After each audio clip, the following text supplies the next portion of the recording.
Muito bem, está começando mais uma edição do programa Sertão Inovador. E, gente, nós chegamos na edição 46. Eita!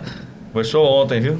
Começou 46 ontem. já. 46. É porque nós fazemos... Né, de encontros são 23 encontros, mas como nós gravamos 2 programas a cada encontro, então cada programa, quando é divulgado, acaba sendo o dobro. Então estamos fazendo, hoje vamos gravar, né?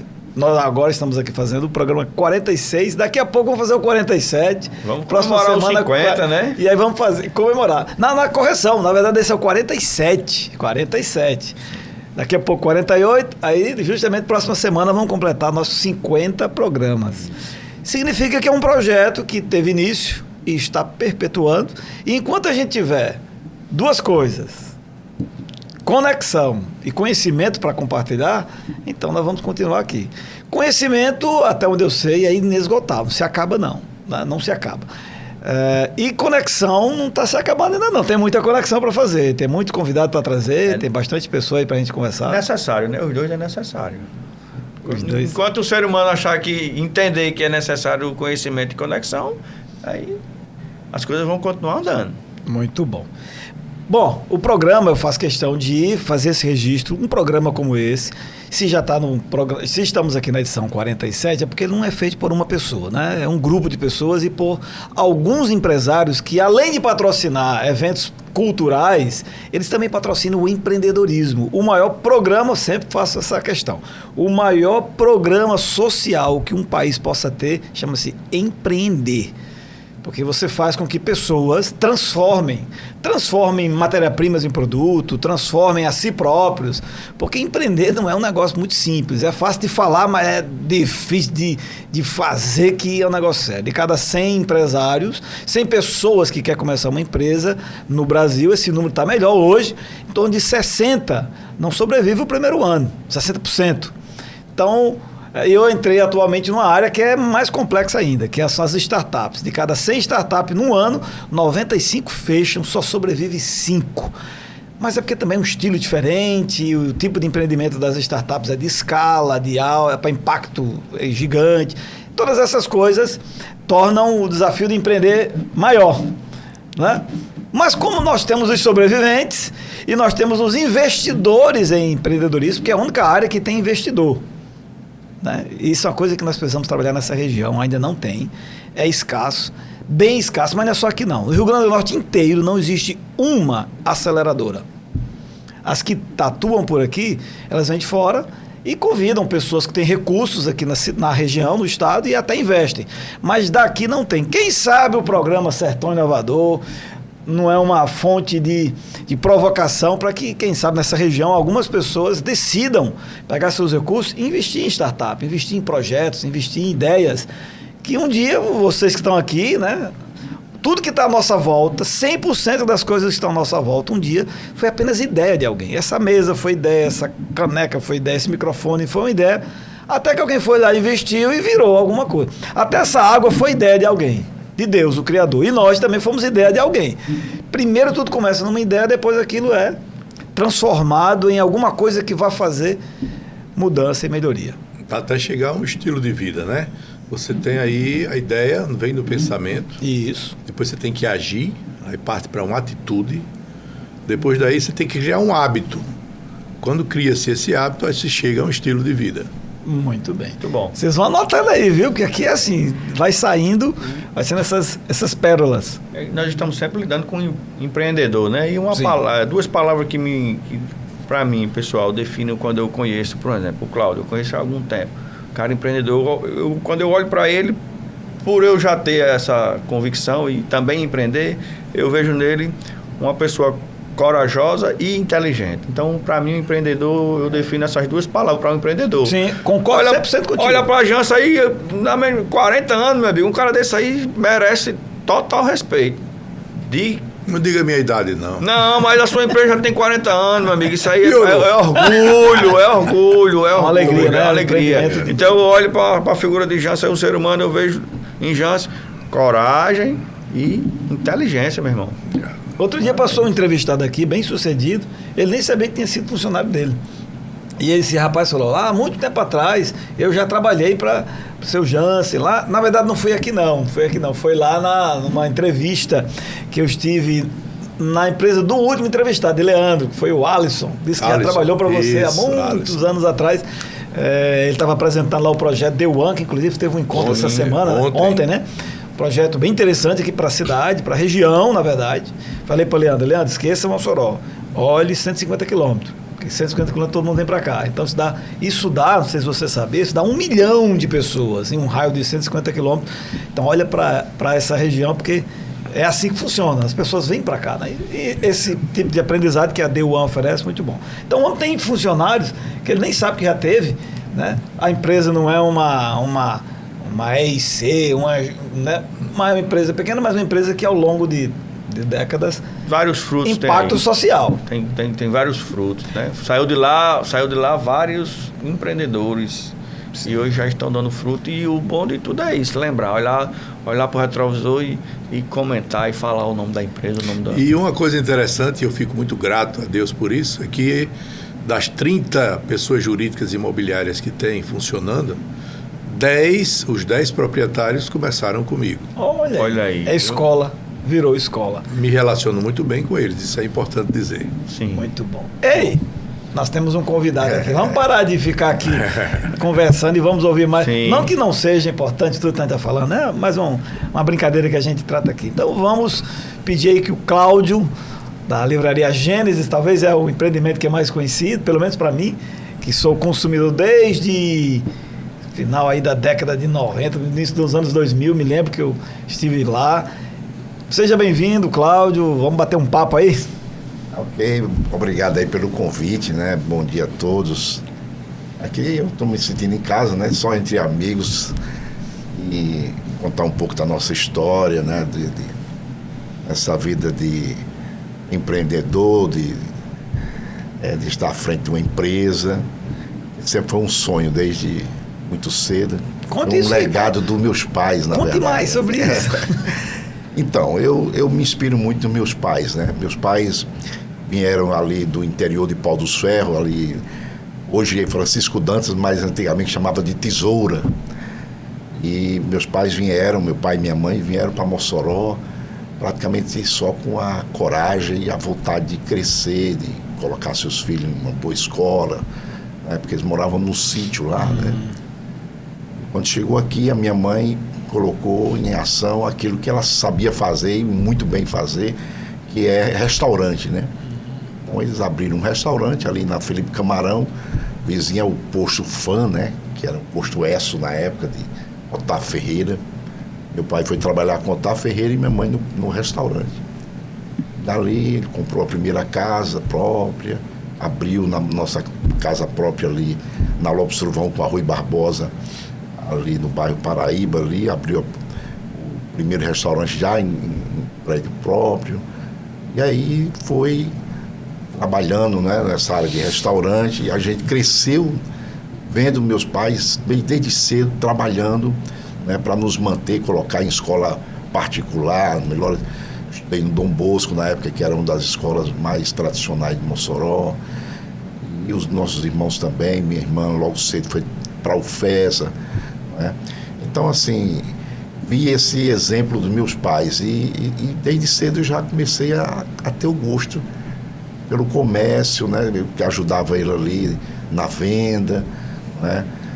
Muito cedo, eu ali vizinho ao meu pai tinha um hotel chamado Hotel Riso da Noite, Dona Tomásia, isso, na Rui Barbosa. Ei, vamos anotar isso, que isso é história, hein? É, Riso, mora no hotel, não? Hotel Riso da Noite. Saí para o pessoal da nossa, tem 60 anos, né, nós temos. Então quem tem mais ou menos essa idade sabe do que eu estou falando ali. E eu chegava aqueles viajantes com aquelas bolas de encher ali, quando tem aquela festa de Santa Luzia, e o menino ia vender bola de encher ali na festa de Santa Luzia, aqueles balõezinhos, sim, né? Sim. De gás, hélio, né? E desde cedo, logo, a gente começou a trabalhar nisso. A minha tia abriu uma loja aqui em Mossoró, muito tempo atrás, Água de Cheiro. Foi uma das primeiras franquias de perfume aqui em Mossoró, ali na Antônio de Souza, vizinho a Caça e Pesca, quando era na Antônio de Souza ali. Aquela ruazinha estreita ali no centro da cidade. E eu comecei a trabalhar ali, com 13 anos de idade, juntamente com minha irmã. Minha irmã, depois, quando foi ganhar neném, teve que se afastar e eu fiquei nessa loja sozinho, fazendo de tudo lá. Eu é quem arrumava a loja, eu é quem vendia, é quem depositava, tudo era comigo, né? Então, assim, logo cedo já era uma espécie de gerente, era um gerente mesmo. Minha tia até diz, olha, na franquia não aceita homens, mas eu estou vendo em você uma pessoa que tem uma facilidade de vender, de se comunicar, vou confiar em você. E eu fiquei esse tempo lá, fiquei um ano nessa empresa. Foi quando aí eu teve um parênteses na minha vida, foi quando eu me desviei do evangelho, que nesse tempo já era um cristão, em 81, mas eu me afastei de Jesus e aí eu me entrei no mundo das drogas com força. Passei 3 anos, abandonei a empresa, eu nem entreguei a minha tia, eu fechei a loja e fui embora para Canoa Quebrada, e de lá eu passei, de lá fui embora para o interior do Ceará, fui viver uma vida maluca aí, sem... Do filho pródigo. Filho pródigo. Foi lá. 3 anos da minha vida, parei de trabalhar só para viver essa vida E aí foi quando eu retorno para casa e aí vou trabalhar na Itaipava, uma empresa de serviço da Petrobras, e logo depois entro na Coserne. Aí lá eu passo quase 30 anos na empresa Coserne, onde eu me aposentei. Mas quando eu estou na Coserne, meu sonho de ter um empreendimento, de ter um negócio, sempre foi muito forte, né? E aí o que acontece? Eu estava um dia conversando com um amigo e nós juntos começamos a Livraria Gênesis ali no Oasis, né? Como eu estava falando, compramos ali o prédio ainda em construção e fomos a primeira loja a abrir naquele empreendimento. A primeira, no dia que foi inaugurado o Oasis, a primeira loja a abrir foi a nossa. Só tinha a nossa aberta naquele dia. E trouxemos gente ali para dentro. Até hoje, nós estamos por lá, 27 anos, né? Então, assim, graças a Deus, minha esposa e eu, a gente sempre inovando, né? Quando a livraria abriu, como em off estava falando com o professor, a gente chegou assim para inovar. Uma livraria climatizada, toda organizadazinha, dentro de um shopping, né? Com um mix bem interessante, e fomos os primeiros empreendedores de livraria que de fato começou a frequentar São Paulo, trazer de lá direto as novidades, frequentar as grandes feiras. Fiz parte da ANLI, que é a Associação Nacional dos Livreiros Evangélicos do Brasil, fiz parte da diretoria há muitos anos, ia para São Paulo para a feira e lá fazia parte dos congressos e tudo, e comecei a trazer para cá os grandes cantores da Revelações Gospel, shows gospel aqui para Porcino Park Center. Sim, você também trazia, fazia parte? Nós fomos os primeiros a trazer. Trouxemos Mara Maravilha, foi o primeiro show que nós fizemos no Nogueirão, juntamente com a banda pentecostal. Nós vendemos todos os ingressos e ficou a fila lá fora e eu disse, vamos abrir os portões, para entrar de graça, porque já teve vendido todos os ingressos, então não teve essa experiência no início de ter uma dimensão do negócio, mas de fato o objetivo foi cumprido. E tinha naquela tarde e noite, né, de Mara Maravilha, naquele tempo estava no auge, tinha quase 10 mil pessoas ali no Nogueirão, foi um grande evento. E daí por diante, isso foi um contato que nós fizemos em São Paulo, direto lá na casa de Mara Maravilha, nesses contatos que a gente esteve por lá, com a ajuda de uma amiga nossa, que era cunhada do meu irmão, Lúcia Rocha, que é jornalista, né? Demais. Então, assim, foi através dela também que a gente nos ajudou nesse início lá em São Paulo. E aí a gente vamos para frente, né? Muito animados, assim, cheio de ideias. E minha esposa sempre também empreendedora, vem dos seus pais também, que foram batalhadores no comércio e tudo. E graças a Deus estamos aí. Agora... A Rede Super Mossoró. Sim, Rede Super, pronto. A Rede Super Mossoró, muito bem lembrado por Jansen, quando nós estávamos numa das feiras lá em São Paulo, a Rede Super estava sendo lançada no Brasil. E quando nós conhecemos lá, que é da Igreja Batista Lagoinha, nós fomos até o estande, conversamos, que Mossoró tinha a TCM, que é um canal, né? Na época um canal fechado, né? Mas que poderia produzir esse material deles. E eles me deram o material, eu trouxe na época para o Milton Marques, né? dei uma fita lá com as imagens, etc. E quando ele assistiu, ele me chamou e disse: o que é que precisa, quanto é que você quer para trazer essa empresa? Eu não quero que você me pague nada, eu só quero que você coloque no ar isso aí para abençoar Mossoró. E aí até hoje ela está na grade, né? A Rede Sul está na grade da TCM, tem sido um canal de bênção, mas foi um...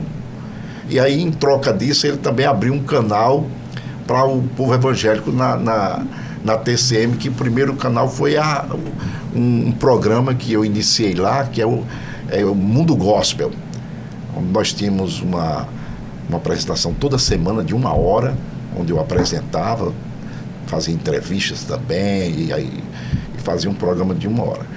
E depois, esse programa, como eu não tinha mais como tocar para frente, por causa das escalas de trabalho da COSERN, eu passei para os pastores, que até hoje tem lá, que chama-se Espaço Amém, onde os pastores tomam de conta desse espaço lá, toda semana também, lá na TCM.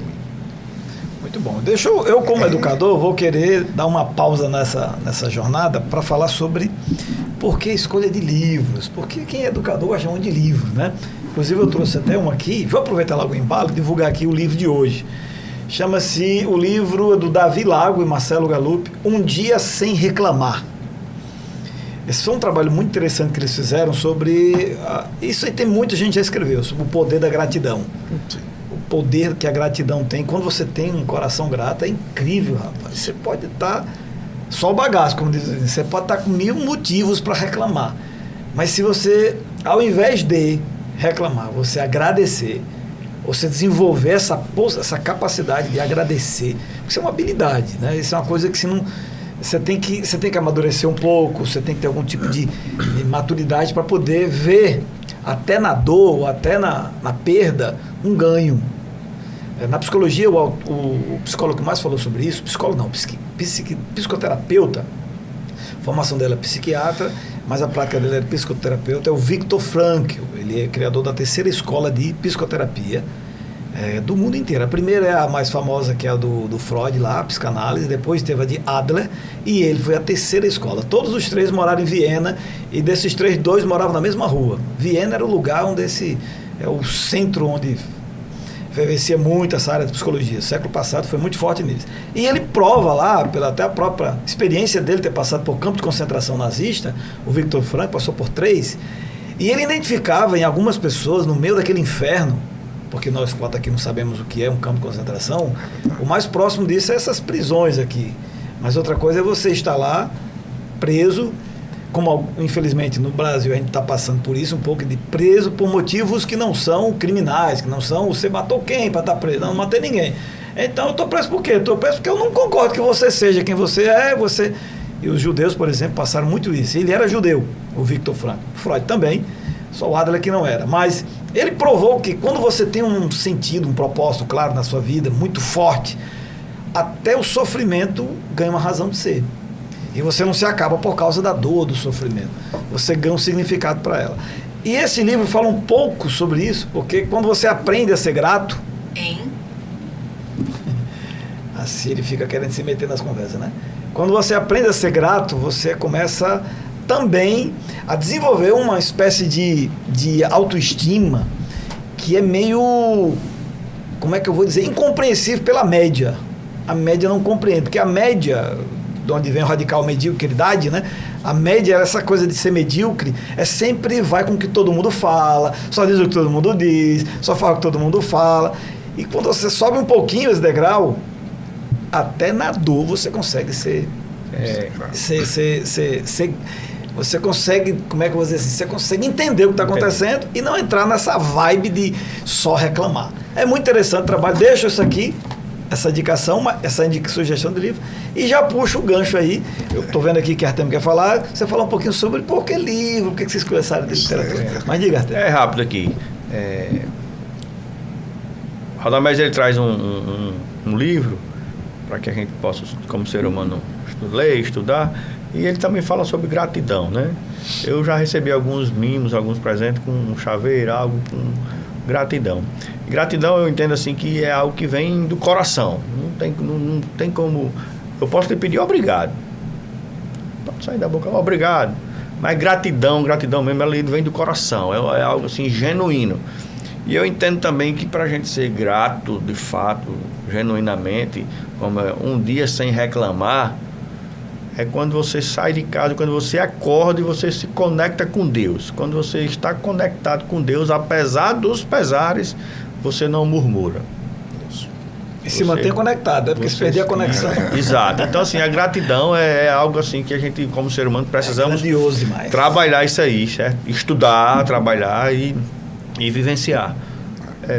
Eu me apaixono sou apaixonado pelo tema de gratidão, porque nós conhecemos a palavra, o que nós merecemos? Humanamente falando.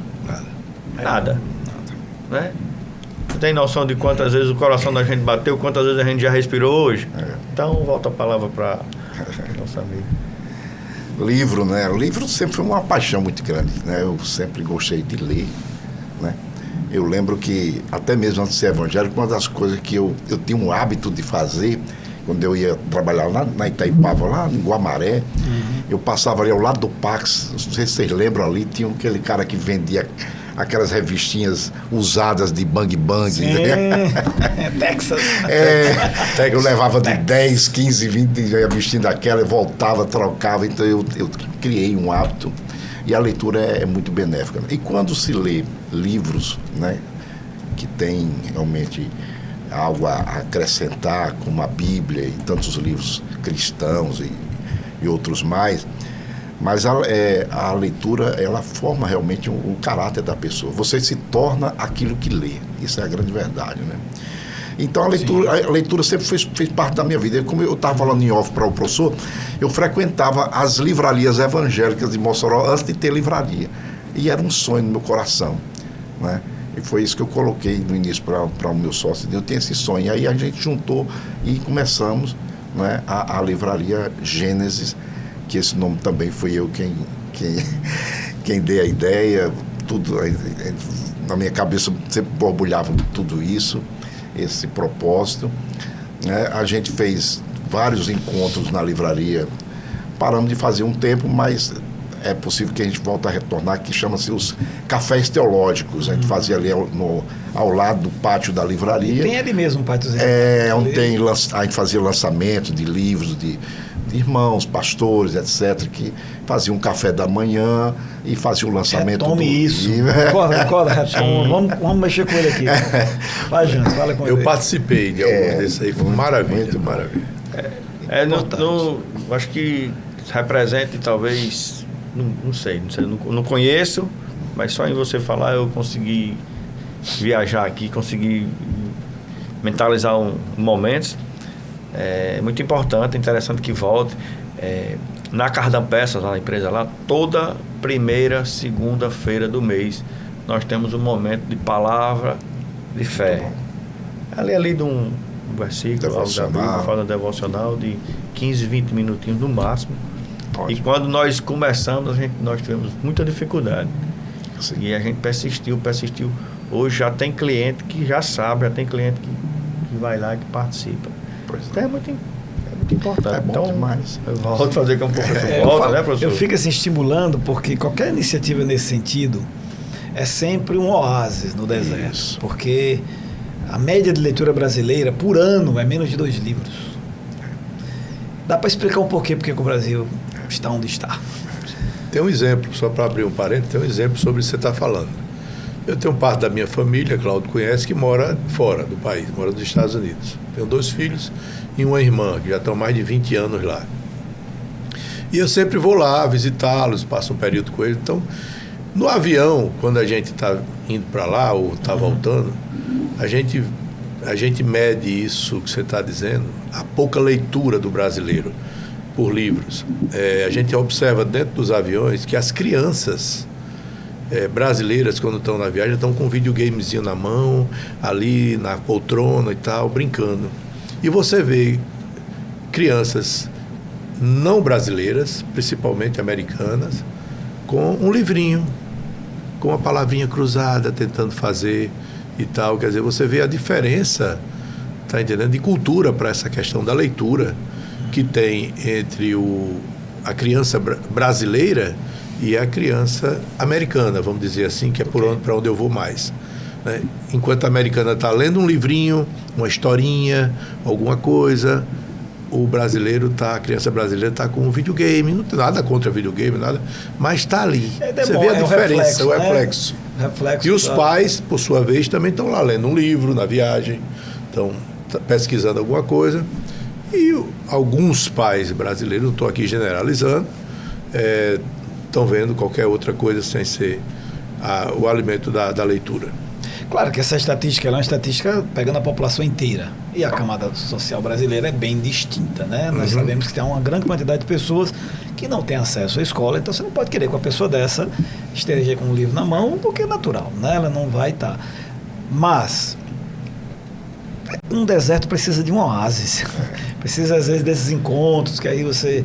a oportunidade de outras pessoas conversar, como esse encontro teve ontem aí, né, o encontro que houve ontem para reunir empresários, da mesma forma que, inclusive, eu fico muito feliz de ter visto isso, porque lá em 2017 eu estava lá fazendo aqui nas pizzarias de Mossoró os network de empreendedores, tentando juntar pessoas para aprender mais, né, para aprender mais uns com os outros, etc. E tal. Então, deixa realmente esse estímulo, tenta retomar sobre teologia, precisa. Sim. Essa é uma área que tem muita gente já produzindo, tem muitos pastores na cidade, tem muitos grupos cristãos, tem muitas pessoas certamente que gostam de ler. Quem sabe aí retome essa iniciativa. Mas, enfim, vamos continuar. Pois é, aí a nossa história também, depois desse tempo que eu passei na COSERN, quando eu saio em 2014, me aposentado, né? Aí Deus abre a porta de uma empresa nova, que é a Gênesis Informática, né? Ali na subida da ponte, em frente ao Esporte Magia. Sim. Onde lá nós já estamos há 11 anos, né? Nós ali temos um mix de produtos na área de informática, como também temos assistência técnica, tudo mais para conserto de computadores e tudo. E tem sido uma experiência nova, porque para mim foi tudo muito novo nessa área que eu não conhecia, né? Começamos junto ali com meu cunhado, Paulo Sérgio, e até hoje tem sido um aprendizado, porque na verdade essa área de empreendedorismo a gente aprende todo dia, né? Aprende com os erros, aprende com os acertos, e a gente tem que estar sempre antenado no mercado, vendo as oportunidades, vendo qual é o melhor caminho a seguir, porque como nós estávamos conversando, o empreendedor no Brasil é um grande desafio, né? Sim. Porque é uma luta muito grande. A gente tem mais motivo para reclamar do que mesmo para agradecer, mas a gente tem que focar no que é bom, focar no que está dando certo, focar no que pode melhorar, não é? E se superar cada dia para que a gente possa realmente estar vivo no mercado, não só sobrevivendo, mas crescendo. Verdade. Então nós estamos aqui falando da livraria Gênesis. Então ele entrou na outra área, a área de tecnologia. Eu queria juntar essas duas coisas, porque ao longo da história parece que a tecnologia ela entrou em conflito com a literatura. Quando se fala assim, livros, aí eu me lembro quando a Amazon lançou o tabletzinho, não, era um Kindle. Quando lançou o Kindle, que era um leitor, até hoje ainda existe, eu até tenho lá em casa, bem levezinho, parece bem levezinho, e você conseguia colocar ali 100, 1000, 10 mil livros dentro do Kindle, e você podia ficar lendo ali com ele e tal. Aí começou, eu me lembro que foi um dos movimentos iniciais, começaram a dizer assim, o livro vai acabar, né? Vai acabar com o livro, porque agora com a tecnologia e tal. Essa pergunta que eu queria ouvir de alguém que vive no mercado, que vive ali no dia a dia, nesse momento. Qual é a sua leitura sobre isso? Você acha que o livro vai acabar? Essa é uma pergunta bem clichê, mas é bom ouvir. Você acha que o livro, assim, fala assim, né, de papel, Sim. Não sei se vocês têm essa prática, mas eu nunca fui dependente químico não, mas eu gosto de ler, às vezes, cheirar o livro impresso. Qual a sua leitura sobre isso? Mas isso aí é uma realidade. O leitor, né, apaixonado por leitura, ele gosta do livro a partir do cheiro, né, de tocar no livro, marcar o livro, Não é? Eu também. Eu acho que o livro arriscado. físico, o livro impresso, ele nunca vai ser substituído. O outro livro, que é esse livro digital, ele vai ser uma opção, dependendo de uma circunstância, não poder estar com o livro, você vai para ele. Mas a leitura digital não é a mesma que uma leitura de um livro físico. Verdade. Você veja que as páginas desse livro que você tem aí, eles são as páginas de um papel que ele não é tipo um reciclado, ele não é brilhoso, porque já para evitar refletir Isso. a luz. Então você lê um livro desse, você não cansa. Mas você pega um livro digital e ele começa a trazer um certo cansaço, porque está refletindo aquele, né, do próprio aparelho, do tablet ou mesmo tablet. Não é uma leitura, vamos dizer assim, agradável, uma leitura nesse tipo de digital. O que na verdade impactou muito as livrarias hoje, físicas, as livrarias físicas, foi a internet, né? A internet veio muito agressiva, não só para as livrarias, especialmente, mas para todo o mercado, né? Então, a internet hoje tem sido o grande desafio, uma espécie de vilão para o lojista do seu ponto físico, tá entendendo? E isso não é um fenômeno de Mossoró, não é um fenômeno do Brasil, é um fenômeno mundial. Sim, é verdade. Em todo mundo, lojas têm fechado suas portas por causa do advento da internet, onde os custos são menores, onde os impostos não chegam como chegam na loja física, os custos são maiores, entendeu? Então, assim, essa é o grande desafio. Veio o problema, como eu falei inicialmente aqui, conversando em off com o professor, o problema do setor fonográfico, né? CDs, DVDs, que foram engolidos. Isso aí foi mais ainda, foi pesado. Pelo advento das plataformas digitais, né? Spotify e tantas outras, né? Então, hoje, por exemplo, um cantor lança um CD, ele não tem mais CD físico. Não tem mais, Ele lança o CD e ele joga nas plataformas. E aí você compra aquela plataforma, fica escutando, quer dizer, é um negócio... E isso foi uma mudança disruptiva, radical e rápida demais. Foi uma coisa assim, em menos de 5 anos a gente estava... Então, as livrarias sofreram muito com isso, porque elas vendiam bastante CD, DVD, alugava os DVDs, etc. E quando alguém ia na livraria comprar um CD, DVD, acabava comprando uma camisa, comprava uma lembrança, comprava um livro, agregava outras coisas. Isso foi um impacto também muito grande. E assim a gente, graças a Deus, como a gente está dentro de um shopping, a gente agregou à livraria muitos produtos assim, cristãos, mas voltados para presentes, entendeu? Então, assim, a nossa livraria hoje é muito conhecida, até pessoas não cristãs, não evangélicas, vão lá para comprar presentes, para dar um amigo, um irmão, agora é época de Natal, não é? Agora chegamos semana passada em São Paulo, trouxemos muitas novidades da área de presente e tudo. Então, isso tem sustentado a livraria.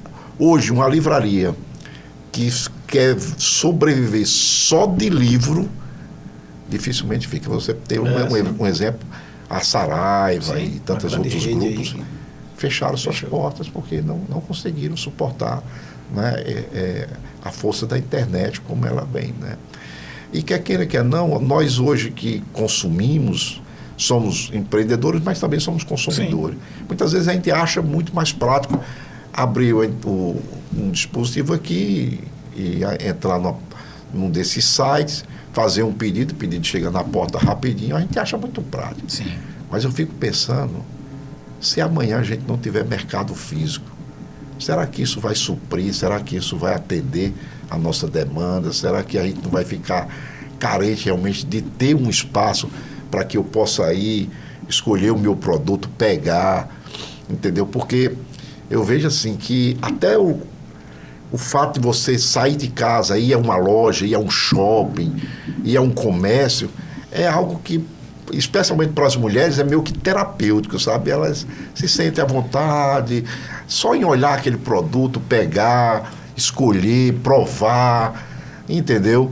Eu acho que essa questão desse tipo de compra da loja física, a gente tem que valorizar mais, porque é algo que faz muito bem ainda o comércio, gera muito emprego, E a gente tem que estar mais preocupado com essa questão também para que fortaleça o mercado local, sabe?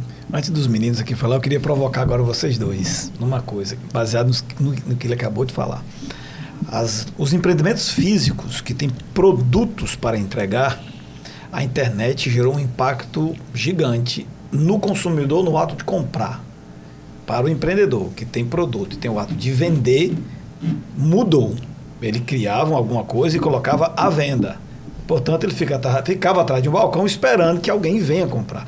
Essa experiência ela mudou radicalmente e não tem mais volta. Não tem mais volta. Especialmente depois da pandemia.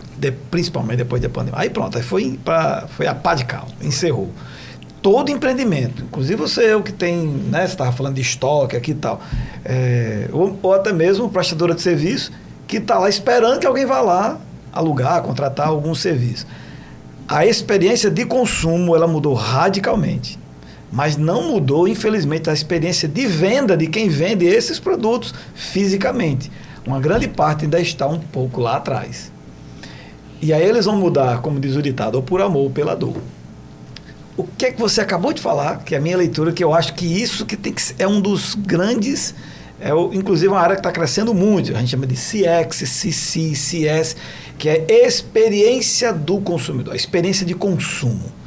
É isso que mudou, e quem conseguir criar uma experiência de consumo é quem vai fazer eu querer sair de onde eu estou até a sua loja.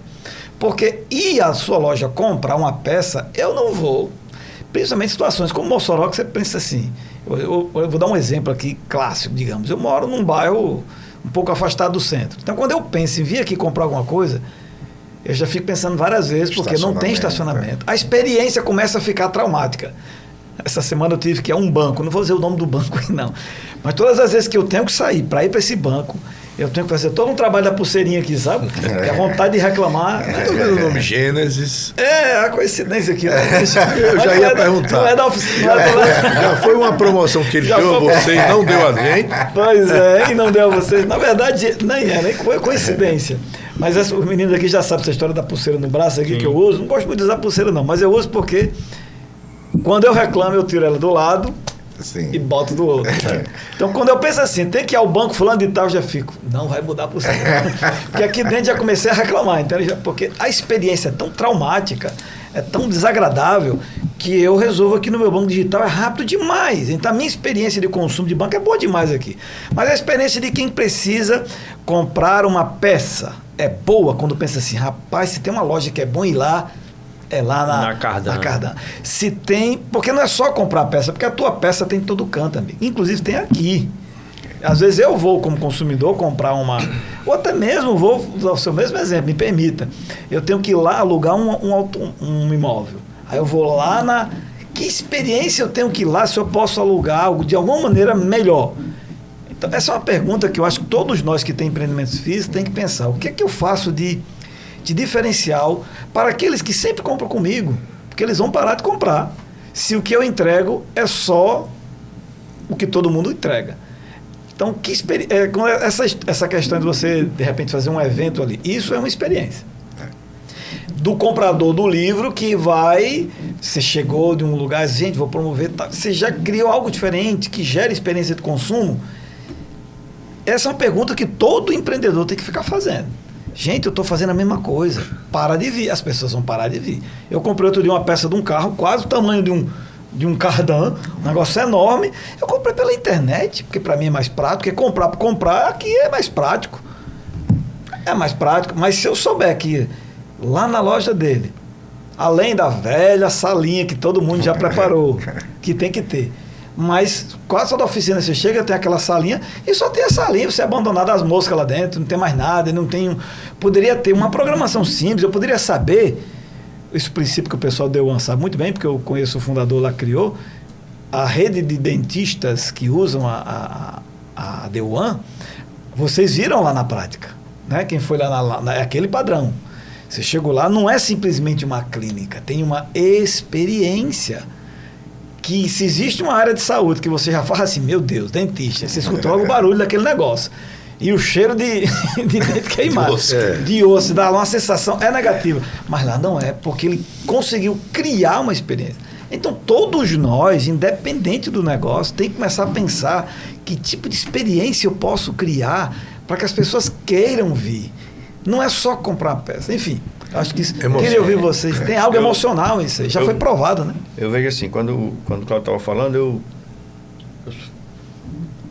eu acho que eu sou cliente que já estou afastado da Gênesis, mas quando ele começou a falar que vende presente, eu já fui várias vezes lá na Gênesis comprar um presente para minha esposa, um livro, um cartãozinho, um negócio, né? E é bacana. Para ser bem direto, bem rápido aqui o assunto, é porque assim, a geração de hoje, ela quer o agora. É o agora. Imediatista, né? Imediatista. Já para mim é mais interessante eu ter o contato. Porque existe esse copo. Alguém fabricou esse copo. Eu acho mais interessante ir comprar de alguém. Porque lá eu tenho uma opção de escolha, de ver outro. De repente aquele vendedor ali, ele vai mostrar outra situação. Pronto, existe um produto e para mim é interessante que exista duas pessoas. Uma que hoje está com o produto e eu que estou interessado naquele produto. Quando eu compro isso na internet, só está existindo eu e o produto.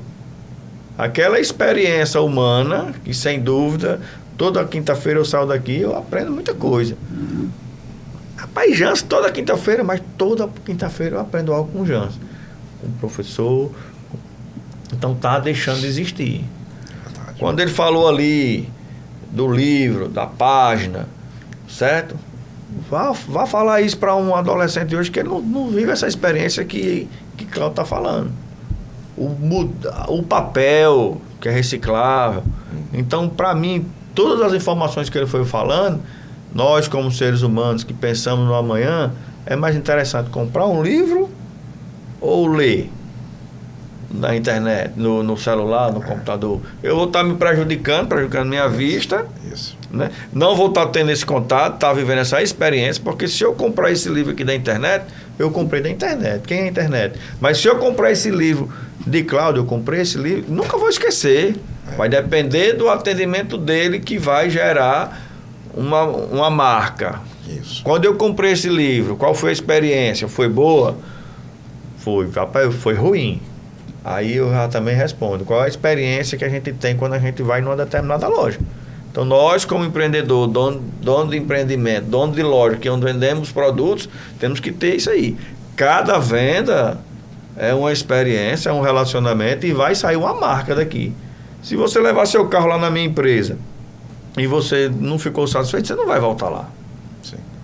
Talvez, se ele for em 2, 3 autopeças, se ele não tiver um atendimento bacana, aí ele vai passar a comprar da internet. Então, assim, a internet ela está ali de toda forma. Então, é atendimento, é experiência. Boa experiência. Né? Exato. Eu vejo também o seguinte, a questão da exposição do produto.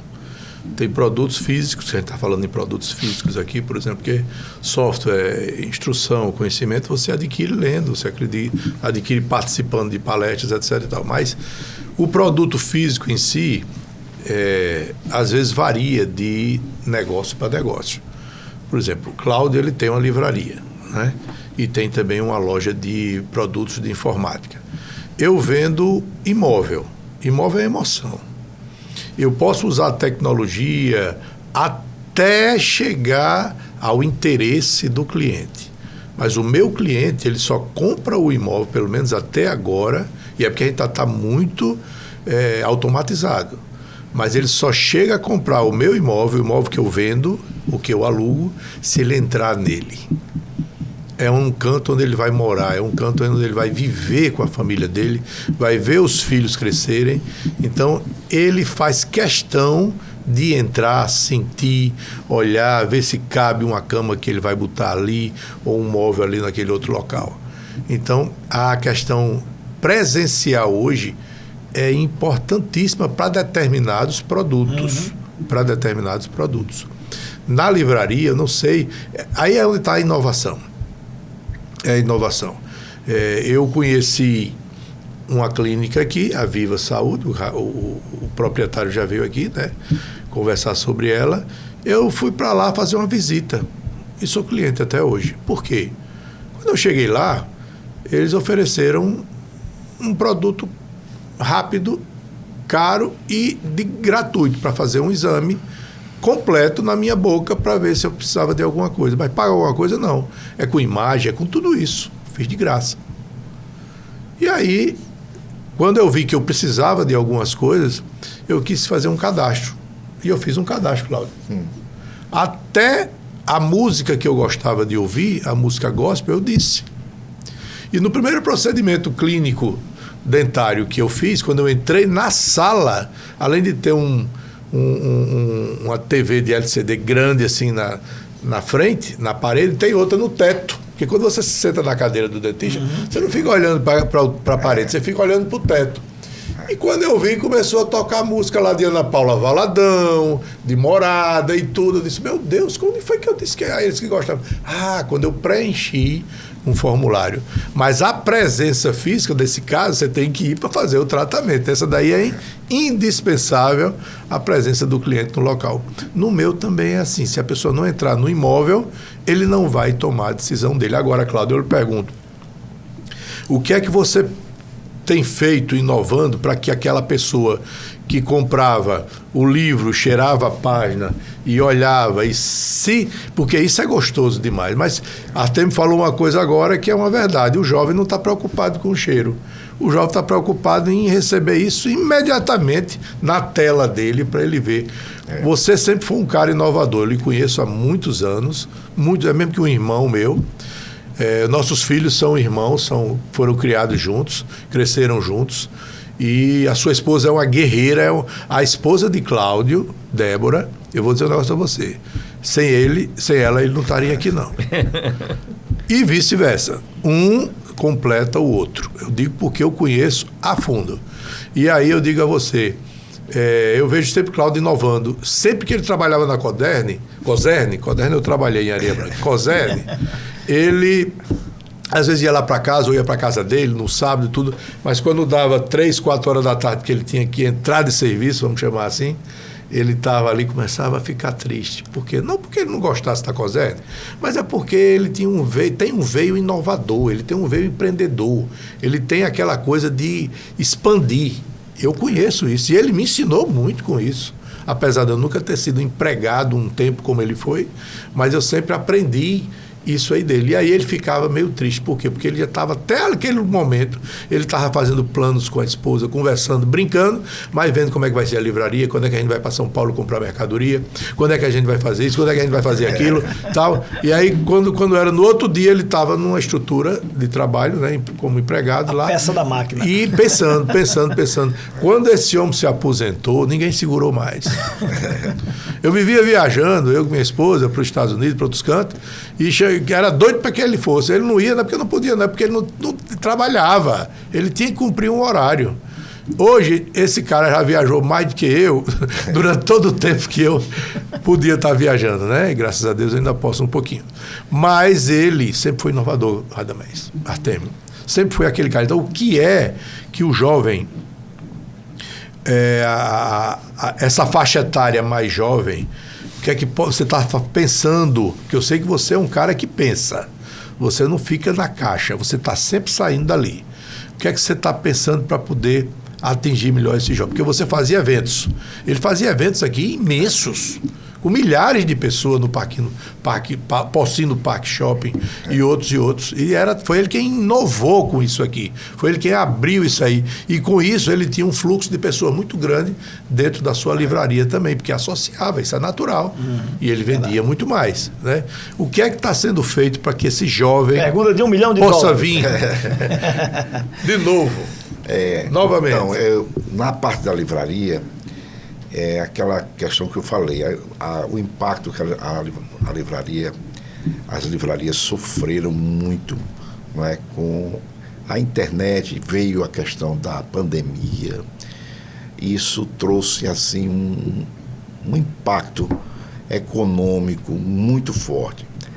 E assim, hoje a gente está assim, lutando cada dia para tentar ver como é que a gente vai continuar trazendo, resgatando essas pessoas, porque, na verdade, mudou os hábitos mesmo, porque, por exemplo, tanto lá na informática como na livraria, a gente aí hoje está atendendo muito cliente via WhatsApp. Ótimo. O cliente vai, a gente tem o Instagram, as pessoas veem lá os produtos, minha esposa divulga, tá? Nós temos uma empresa que faz também essa divulgação, e as pessoas vão no WhatsApp, pedem, a gente manda deixar em casa. Nas duas lojas hoje trabalha muito isso, porque já se criou esse hábito de consumo, né? E hoje é mais a minha esposa quem vive na livraria e eu fico mais na informática, né? Eu é quem fico muito hoje provocando ela, sabe? Bora, vamos, o que é que faz e tal. Esse ano nós já fomos 3 vezes a São Paulo fazer compras, né? A gente faz nessa média de 3, 4 viagens por ano para São Paulo, porque não dá para fazer pela internet, não. Dá algumas coisas, mas outras a gente prefere escolher, olhando, pegando, como a gente vê, porque a gente quer trazer para o nosso cliente um diferencial. Eu digo isso porque o que a gente vende na nossa livraria, você vai em outra livraria na cidade e você não encontra. Não só na cidade, mas até no estado mesmo não tem. Por quê? Porque as pessoas compram muitas das coisas só pela internet, mas a gente vai no próprio fornecedor e a gente encontra um diferencial. Diferencial de negociação, diferencial de produto. Produto que às vezes não é mostrado, que está chegando agora, compreendeu? Então, esse tem sido o nosso desafio.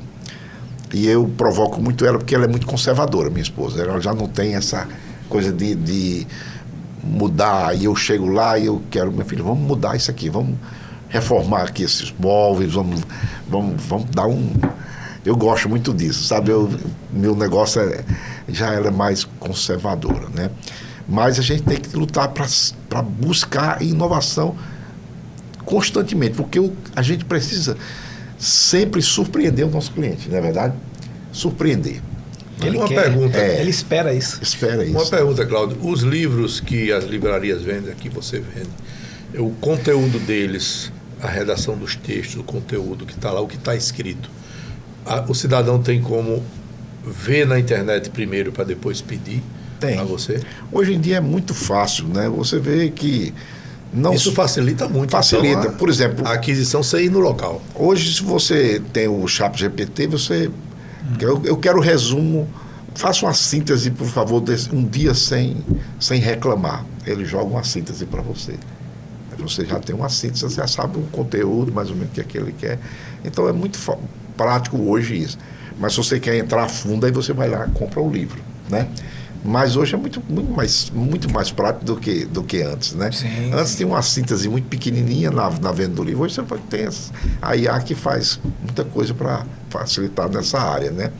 Mas a venda de livro ainda pelo menos no nosso contexto lá, cristão, ainda é muito forte, assim, sabe? Os carro-chefe. A Bíblia, esse é um milagre de Deus que não para de vender. Até no Guinness está sempre lá. Mas... E a outra é livros. Pastores, estudiosos. Hoje muitas igrejas têm seminários, não é?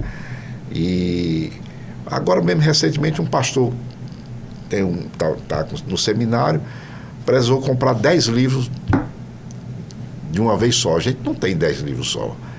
De uma vez assim, às vezes, dependendo, não tem como. Você não pode hoje ter estoque grande demais, assim, você tem que ter coisa que gira. E aí, quando ele foi fazer um paralelo entre a internet e a gente, era mais viável comprar a nós. E aí a gente fez o pedido. Hoje você faz um pedido para São Paulo, como a gente consegue fazer, com 8 dias está na porta, uma semana. Você faz, hoje, por exemplo, é quinta-feira está aqui. Eu faço um pedido do meu cliente, entendendo? Transportadora, etc. Então, assim, algumas coisas que a gente consegue vencer a internet quando a gente faz aquela negociação, tira um pouco da margem de lucro, e o cliente acaba comprando na nossa livraria, tá certo? Bom. Algo importante que ele falou aí. Nosso tempo está acabando, quero só deixar esse registro, temos só mais 2 minutinhos. Ele disse, a gente vai de 3 a 4 vezes em São Paulo. Então, o produto está ficando no meio e ele está indo ver pessoas de um lado e pessoas do outro.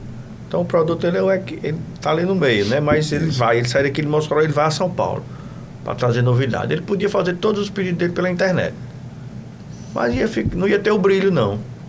O brilho, o detalhe é ele ir lá em São Paulo ver e conhecer e trazer. Aí. Contato com o fornecedor. Isso é fundamental para ele mesmo. Sim. Vocês sabem que eu provoco, eu pergunto. E vocês também? Vocês dois também? Eu, Nos segmentos respectivos, porque se ficar aqui, você só tem, às vezes, fica naquele ciclo ali, é só bronca. Essas saídas é boa para o Também. próprio dono, É para ele porque- ver coisa nova, para ele se empolgar. Isso. Rapaz, coisa legal aqui. Exatamente.